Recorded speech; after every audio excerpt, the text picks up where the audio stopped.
الحمد لله الذي جعل لعباده مواسم للطاعات يكسبون منها الحسنات وترفع لهم الدرجات ويدخلون بها الجنات، والصلاة والسلام على سيد الكائنات وعلى قائد السادات محمد عليه أفضل الصلوات، وعلى آله من أهل الحكم والكرامات، وعلى أصحابه من أهل الشجاعة والقدوات في كل المقامات، وسلم تسليما كثيرا إلى يوم الميقات. ونعوذ بالله من شرور أنفسنا ومن سيئات أعمالنا وأقوالنا، من يهده الله فلا مضل له ومن يضلل فلا هادي له، وأشهد أن لا إله إلا الله وحده لا شريك له ولا معبود بحق سواه، وأشهد أن محمدا عبده ورسوله شهادة لمن فهم معناها وعمل بمقتضاها ودافع من أجلها تنجيه من عذاب النار وتدخله في جنات الأبرار. يا أيها الذين آمنوا اتقوا الله حق تقاته ولا تموتن إلا وأنتم مسلمون. أوصيكم كما أوصي نفسي الغافلة الخاطئة المذنبة أولا بتقوى الله وطاعته ولزوم أوامره وكثرة مخافته، فإن التقوى هي وقاية النفس عن الحرام، وأن تجعل بينك وبين المعاصي حاجز على التمام.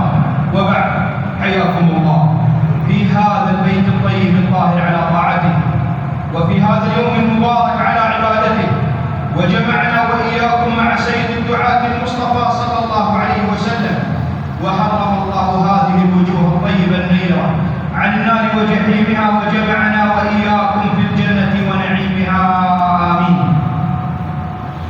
اللهم لا سهل إلا ما جعلته سهلا، وأنت تجعل الصعب إن شئت سهلا. رب اشرح لي صدري ويسر لي أمري واحلل عقدة من لساني يفقهوا قولي. أيها المسلمون، قد اجتمع اليوم عيدان: عيد الأضحى المبارك وعيد المسلم الأسبوعي. إنها الأيام المباركة. يوم الأضحى يوم النحر الذي سماه الله جل وعلا لما قال: إنا أعطيناك الكوثر فصل لربك وانحر. إنها أيام التشريق الثلاثة، إنها الأيام المعلومات، إنها الأيام التي أقسم الله جل وعلا بها، فهي أيام مباركات. أيها الأفاضل، أيها المسلمون، إضافة إلى ذلك أنه يكون فيها في مثل هذه الأيام ركن الحج، الركن الخامس من أركان الإسلام. حديثنا مع حضراتكم عن موضوع يتعلق في مثل هذه الأيام، قد اعتدنا عليه، اعتدنا بداية من شرع ربنا ثم من واقعنا، أننا صرنا لا نتزاور، لا نلتقي إلا في الأعياد والمناسبات. ومن هذا القبيل أننا حديثنا مع حضراتكم عن صلة الأرحام، عن إصلاح ذات البين، عن ما هو العيد وما معناه باختصار. العيد أن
إن الله ليعمر بالقوم الديار ويثمر لهم الأموال وما نظر إليهم منذ خلقهم بغضا لهم. قالوا كيف ذاك يا رسول الله؟ قال بصلتهم أرحامهم، فنحتاج إلى تعمير الديار، نحتاج إلى تثمير الثمرات والأموال.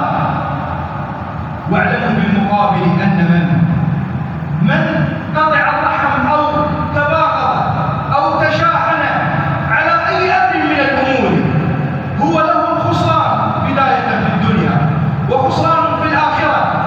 خاسر في الدنيا سيوما يحتاج إلى صديقه، إلى جيرانه، إلى ابن عمه، إلى ابن ديرته، فيجد نفسه خسرانا في الدنيا، من ثم تكون الخسارة أكبر في الآخرة. إذ يقول الله جل وعلا: والذين ينقضون عهد الله من بعد ميثاقه ويقطعون ما أمر الله به أن يوصل، أي الأرحام، ويفسدون في الأرض، أولئك هم الخاسرون. أيها الأفاضل، يقول صلى الله عليه وسلم: أعمال بني آدم ترفع كل خميس ليلة الجمعة، فلا يرفع عمل قاطع رحم، وفي رواية فلا يرفع عمل متشاحنين اثنين. يقول ابن تيمية رحمه الله: لو كل ما اختلف مسلمان في شيء تهاجرا لم يبقى بين المسلمين عصمة ولا أخوة. صدق والله. مهما كانت الأمور، مهما كان الأمر، لا بد للمسلم أن يبادر، وإن أساء إليك وإن أساء إليك. من أجمل الوصايا التي لربما ذكرناها، من الوصايا التي ذكرت، شجرة توصي ابنها فتقول: يا بني كن مثلي.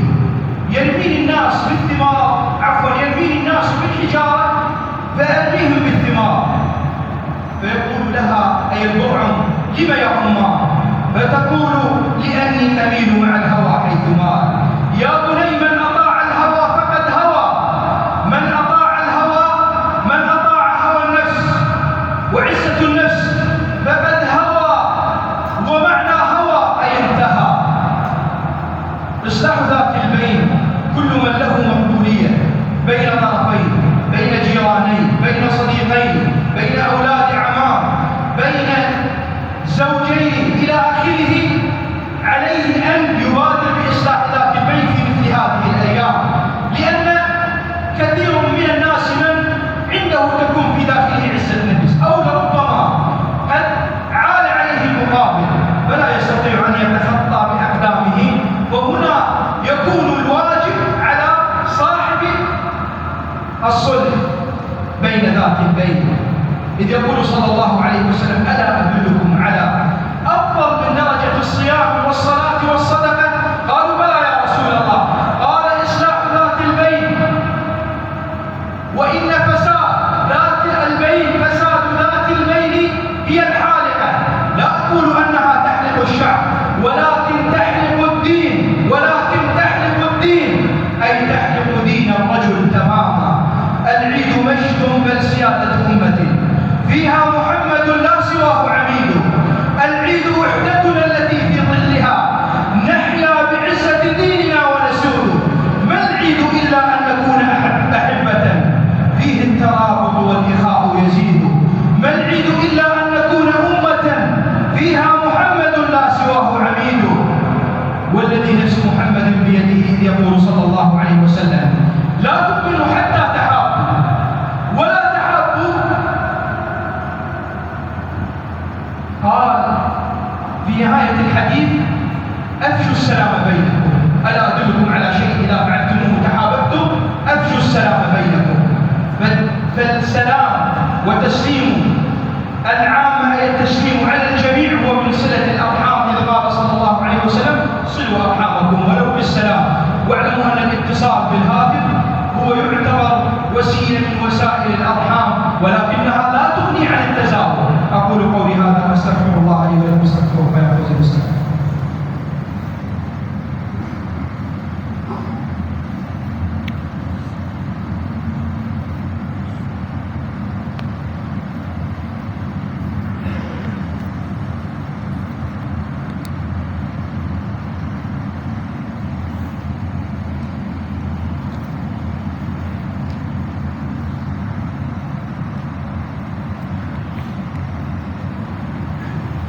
الحمد لله رب العالمين، والصلاة والسلام على سيدنا محمد وعلى آله وأصحابه وسلم تسليما كثيرا.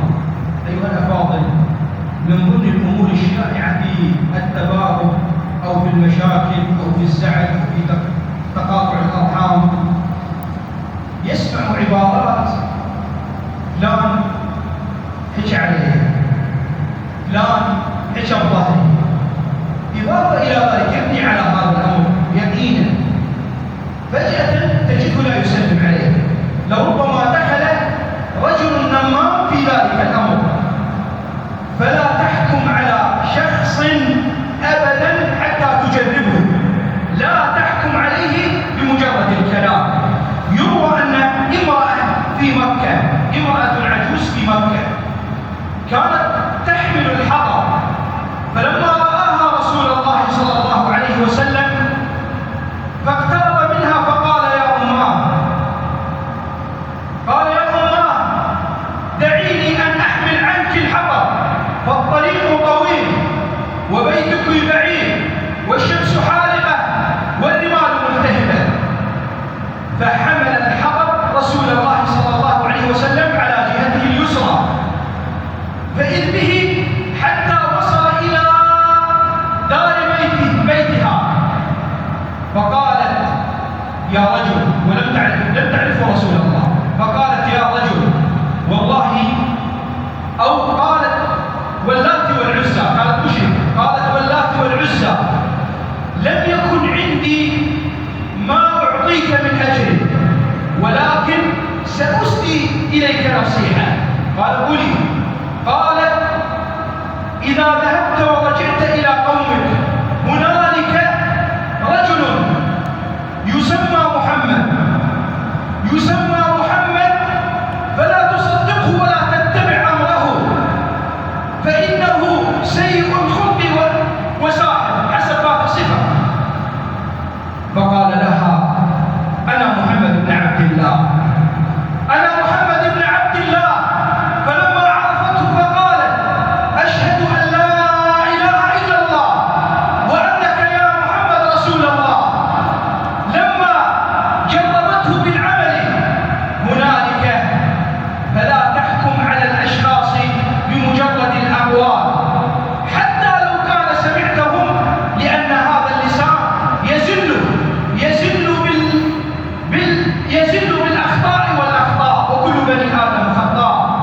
أيها الأفاضل، أختم بهذه المسألة: مصافحة المرأة الأجنبية ونحن في أيام عيد.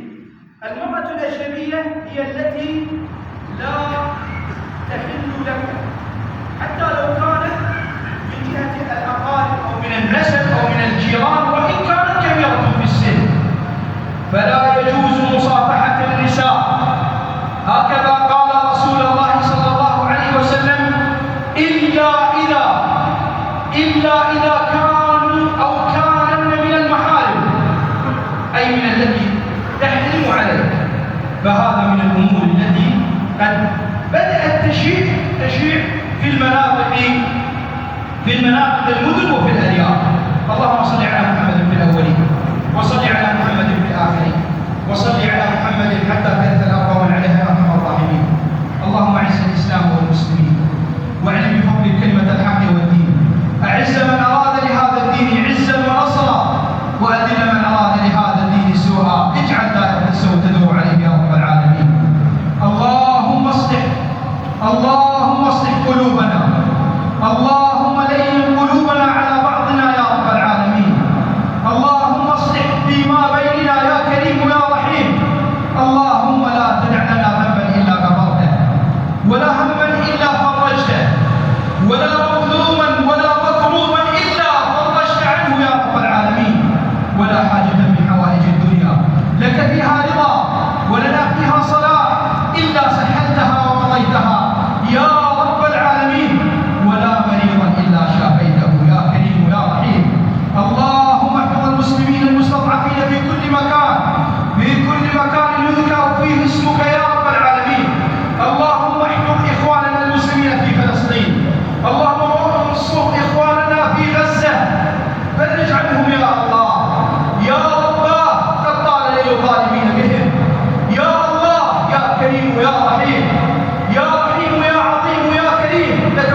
سيرا مسرعا. يا الله يا كريم يا رحيم يا عظيم، يا الله أنت ألطف بحالهم وأنت أرحم منا بهم، ولكن